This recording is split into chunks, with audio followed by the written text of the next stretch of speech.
So, hey guys, welcome back to my channel and welcome to the 17th episode of What I Eat in a Day During My Mess Life.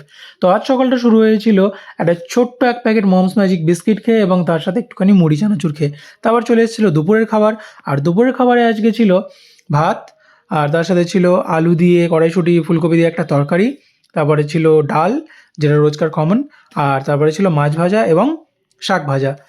তো এই ছিল আজকের দুপুরের খাবার দাবারে। আর দুপুরের খাওয়া দাওয়া কমপ্লিট করে বিকেলে গিয়েছিলাম দিদিবাড়িতে। আর দিদিবাড়িতে এই খাবারগুলো নিয়ে গিয়েছিলাম, কারণ তোমাদের বলেছিলাম কাল যে দিদির শরীর একটু খারাপ, তাই ওর জন্য পাপড়ি চাট নিয়ে গেছিলাম। আর এতগুলো খাবার নিয়ে যাওয়ার কারণ বাবা আর মা এসেছিলো। এই যে হচ্ছে আমার বাবা আর এই যে হচ্ছে আমার মা। তারপর দিদিবাড়ি থেকে এসে দেখি রাতের খাবার চলে এসছে।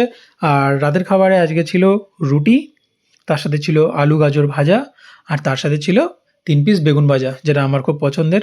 তো এই ছিল আজকে সারাদিনের খাবার দাবারে।